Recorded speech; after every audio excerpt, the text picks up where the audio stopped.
Malta u l-Italja ffirmaw ftehim li jfisser pass ieħor lejn il-pipeline tal-gass bejn Malta u Sqallija. F'Kastilja l-Gvern Malti jiffirma s-Segretarju Permanenti fil-Ministeru fl-Uffiċċju tal-Prim Ministru u għall-Italja firma uffiċjal għoli tar-Reġjoni Siċiljana. Dan il-proġett b'investiment ta' 320 miljun euro għandu jitlesta f'7 snin minn meta jibda, bil-pipeline ikun twil 160 kilometru.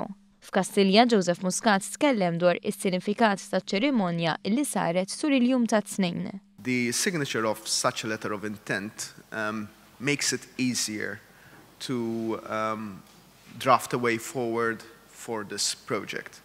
It will mean less bureaucracy, it will mean less waste of time, it will mean that both sides will know exactly what will be asked of them and the time frames that need to be respected. Ġala darba sar dan l-iffirmar, il-pass li jmiss huwa li ssir l-applikazzjoni għall-permessi kemm f'Malta u kif ukoll fl-Italja. Kif spjega l-Ministru fl-Uffiċċju tal-Prim Ministru, Konrad Mizzi. Flimkien mal-Sqallin issa se nkunu qed napplikaw għall-permessi ġewwa l-Italja u Malta u l-Reġjoni Siċiljani hija kommessa li taġlilna l-proċess tal-permess biex ma jkunx hemm burokrazija.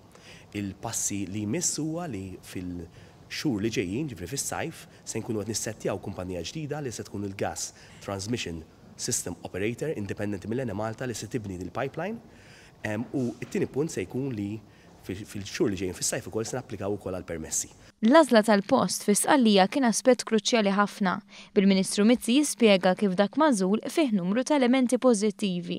Ir-rotta kienet identifikata wara li kumpanija Belġjana għamlet studju dettaljat. Bħall-Interconnector dan huwa proġett ieħor li kien fil-ħsieb ta' żmien amministrazzjoni preċedenti iżda li qatt ma sar realtà.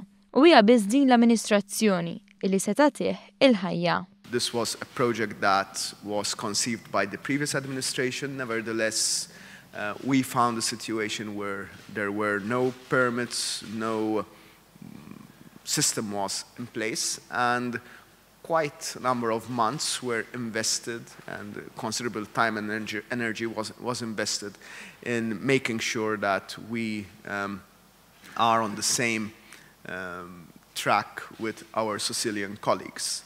Meta jitlesta dan il-proġett, il-Floating Storage Unit li hemm f'Dellimara biex jipprovdi l-gass joħodlu postu il-pipeline. This is a fantastic project that will help diversify even more our energy infrastructure. It is a project by means of which we will be able to transit from the temporary FSU unit at Dellimara to a new and permanent infrastructure, which will allow us more flexibility,